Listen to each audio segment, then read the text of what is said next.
ఆయన లోక రక్షకుడుగా ఈ లోకానికి వచ్చాడని లేఖనం చెప్తూ ఉంది.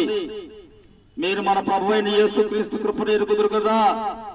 ఆయన ధనవంతుడై ఉండి మీరు తన దారిద్ర్యము వలన ధనవంతులు కావాలని మీ నిమిత్తము దరిద్రుడాయను అని వాక్యం చెప్తూ ఉంది.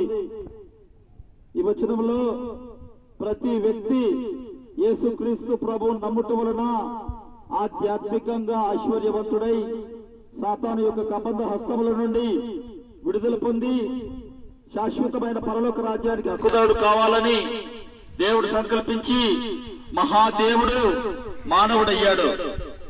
మహాదేవుడు ఈ లోకానికి వచ్చి మనిషికి తోడుగా ఉంటారని వాగ్దానం చేశాడు. ఆయనకు ఇమ్మానుయేలు అనే పేరు కూడా పెట్టబడింది. ఇమ్మానుయేలు అనే పేరునకు అర్థం భాషాంతరంలో దేవుడు మనకు తోడని అర్థం. ప్రియమైన వాళ్ళారా, యేసుక్రీస్తు ప్రభువు ప్రతి ఒక్కరికి తోడుగా ఉండడానికి ఈ లోకానికి వచ్చాడు.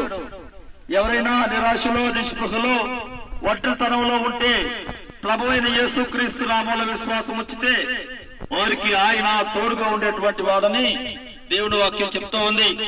యేసుక్రీస్తు ప్రభువుల వారు మానవాళిని ప్రేమించి మానవాళితో జీవించడానికి, వారిలో మసలుకోవడానికి ఈ లోకానికి వచ్చాడు. దేవుని వాక్యం ఇలా చెప్తున్నది. మొదటి తిమోతి పత్రిక 1వ అధ్యాయం 15వ వచనంలో బైబిల్ అంటున్నది, పాపులను రక్షించుటకు క్రీస్తు యేసు ఈ లోకమునకు వచ్చిన వాక్యము నమ్మదగినదియు పూర్ణాంగీకారమునకు యోగ్యమైనదినై ఉన్నది అంటున్నాడు. పాపులను రక్షించుటకు అంటున్నాడు. అనగా ప్రతి ఒక్కరు పాపంలో జన్మించిన వారని దేవుని వాక్యం చెప్తూ ఉంది. రోమపత్రిక 3:23లో ఏ భేదములు లేదు, అందరూ పాపము చేసి అని వాక్యం చెప్తూ ఉంది. అనగా అందరూ పాపులేనని వాక్యం చెప్తూ ఉంది. ఈ లోక సంబంధమైనటువంటి నీతితో బ్రతుకుతూ ఉన్నా అటువంటి వారు కూడా పాపులేని వాక్యం చెప్తూ ఉంది. ఈ లోక సంబంధమైన మంచితనంతో బ్రతుకుతూ ఉన్నా అటువంటి వారు కూడా పాపులేని దేవుడి వాక్యం చెప్తూ ఉంది.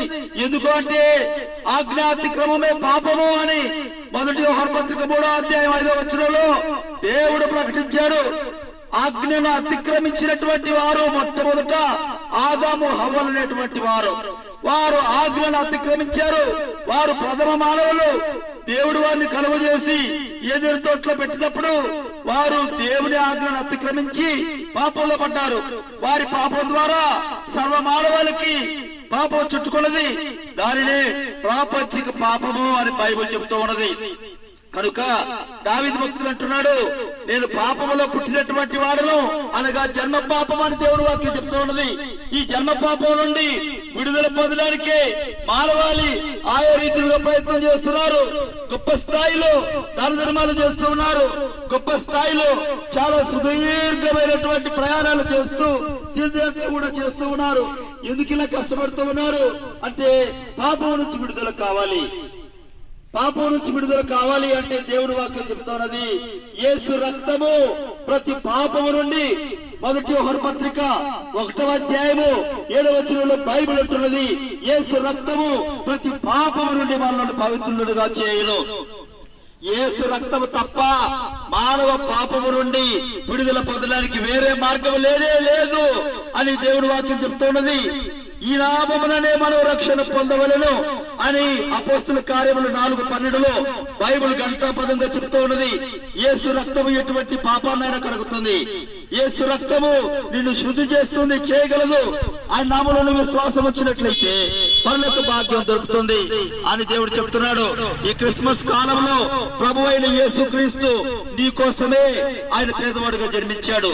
ఆయన కృప నీకు ఇవ్వాలని నీ కోసమే లోకానికి వచ్చాడు. నీ కోసమే కలువరి శిలువలో ఆపాదవస్తుగా రక్తసిక్తమయ్యాడు. నీ కోసమే చనిపోయాడు. నీ కోసమే సమాధి చేయబడ్డాడు. నీ కోసమే 3వ దినాలు తిరిగి లేచాడు. ఆయన నామములో విశ్వాసం ఉంచితే సాతాను కబంధ హస్తాల నుంచి విడుదల పొందుతావు.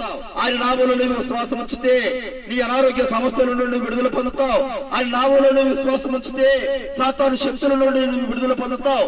ఆయన నామములో విశ్వాసం ఉంచితే నిత్య జీవాన్ని స్వతంత్రించుకుంటావు. యుగ యుగాల అగ్నిని తప్పించుకుంటావు. కనుక యేసు ప్రభు నామములో విశ్వాసం ఉంచండి, నిత్య జీవం పొందండి, ధన్యులు కండి. దేవుడి మాట్లాడు ఆశీర్వదించి దీవించుగాక.